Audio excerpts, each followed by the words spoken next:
Halo guys, kembali lagi di Animax Anime Climax. Sudah klimaks kah kalian hari ini? Karena kali ini kita akan bahas kelanjutan dari anime Ansatsu Kizoku yang tentunya bikin kalian tetap klimaks, max. Dimana lagi kalau bukan di Animax Anime Climax. So, sebelum lanjut, kendorkan celana kalian, tutup pintu rapat-rapat dan matikan lampu. Langsung saja kita masuk ke intro.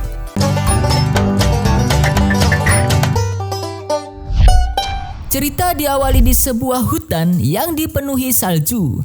Hal ini menandakan saat ini sedang musim dingin. Terlihat seorang anak perempuan yang berjalan sempoyongan dan akhirnya tergeletak lemas. Diceritakan kalau dia dibuang oleh keluarganya sendiri karena dianggap sebagai beban keluarga seperti kita guys. Sorry bercanda guys ya. Dan lanjut ke cerita. Sebab kondisi musim dingin yang cenderung mengalami kesulitan makanan dan ekonomi, hal itulah yang membuat anak tersebut dibuang ke hutan. Kemudian datang sekelompok serigala yang haus darah. Juga terlihat sangat lapar. Serigala itu pun berniat menerkam anak perempuan tersebut. Scene berganti di desa wilayah Tuahade. Terlihat Luke dan orang tuanya berkeliling sambil berbelanja makanan, tepat di acara panen raya. Kita tahu bahwa di sini Luke sudah berusia 10 tahun. Jadi tinggal 8 tahun lagi sampai ia menyelesaikan tugasnya berhadapan dengan pahlawan. Karena itu, ia berniat berkeliling sembari mencari asisten atau partner yang mempunyai energi sihir untuk dilatihnya agar membantunya nanti. Luke mencarinya pada ketinggian menggunakan mata sihir Tuahade-nya. Lalu scene beralih. Luke berpamitan pada ibunya. Ia ingin pergi memburu hewan di hutan untuk berjaga-jaga stok makanan musim dingin. Pada saat di hutan, ia mendengar auman serigala. Jadi, ia berniat untuk memburu serigala itu karena kebetulan ia sedang mencari hewan buruan. Saat ia menghampiri sumber suara auman itu, Luke melihat seorang gadis sedang dikepung serigala yang sedang diburunya. Secara kebetulan juga, gadis tersebut mempunyai energi sihir dilihatnya dari mata sihir Tuahade. Luke curiga hal ini seolah-olah sudah direncanakan oleh sang dewi yang mengirimnya ke dunia ini. Lalu, singkat cerita, seluruh serigala itu dihabisi oleh Luke.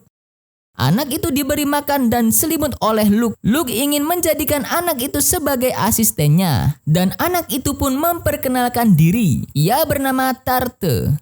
Luke memberitahunya kalau pekerjaannya akan membunuh lebih banyak manusia nantinya. Luke menanyakan apa Tarte masih mau ikut dengannya. Meskipun mengetahui hal tersebut, Tarte pun akhirnya bersedia ikut dengan Luke.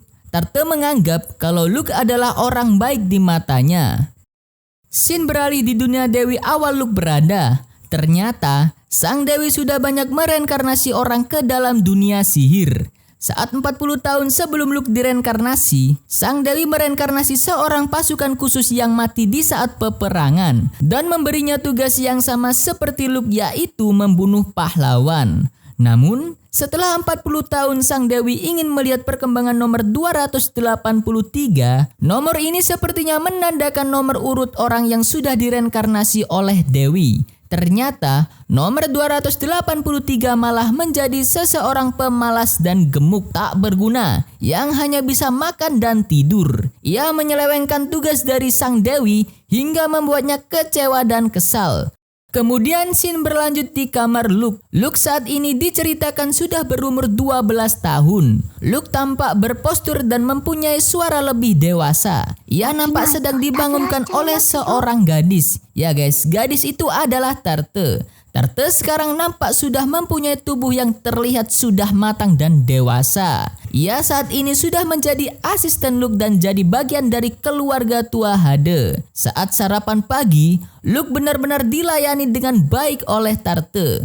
Kedua orang tua Luke memuji Luke karena tepat dalam memilih asisten seperti Tarte. Tarte berjanji bahwa hati, tubuh, dan hidupnya hanya untuk Tuan Luke seutuhnya. Kemudian, Luke menyuruh Tarte untuk datang ke ruang latihan bawah tanah kediaman Tuahade. yang biasa digunakan Luke dan ayahnya latihan. Tarte berjalan menuju ruangan latihan. Begitu sampai, Luke menyuruh Tarte untuk telanjang. Luke juga mulai mengecek kondisi tubuh Tarte seperti saat ayah Luke mengecek tubuh Luke saat kecil. Semua ini dilakukan seperti prosedur yang ayah Luke lakukan pada Luke untuk melatihnya menjadi pembunuh profesional. Luke dan Tarte terus melakukan latih tanding bersama. Setiap harinya, Tarte selalu diamati oleh Luke untuk mengetahui perkembangannya. Tarte ternyata sangat mahir saat hanya menggunakan senjata tongkat. Luke bingung mencarikan senjata yang cocok untuk Tarte. Karena dalam misi pembunuhan, senjata tongkat akan membuatnya mencolok karena besar, panjang, dan tidak mudah disembunyikan. Di malam hari, Luke melihat Tarte yang sedang berlatih menggunakan pisau. Ternyata, Tarte selama ini berlatih keras untuk memenuhi ekspektasi Luke. Melihat kegigihan Tarte, akhirnya Luke membuatkan Tarte senjata dari sihir miliknya, yaitu tombak yang dapat dilipat, sehingga senjata tersebut dapat disembunyikan agar tidak mudah terlihat oleh musuh.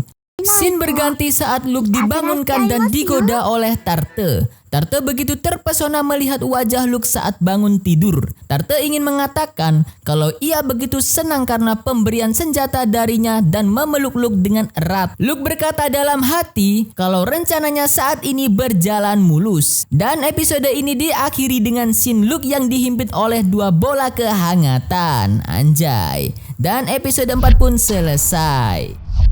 Oke, sekian dulu pembahasan anime Anchatsuki Zoku episode 4 kali ini. Semoga kalian sehat selalu dan banyak rezekinya. Dan jangan lupa untuk subscribe, like, and komen di bawah ya guys. Karena komen kalian sangat berarti untuk perkembangan channel ini selanjutnya. Oh ya, kalian juga dapat request anime apa yang mau dibahas selanjutnya, yang tentunya tetap bikin kalian jadi klimaks, max. Thanks for watching and stay tro.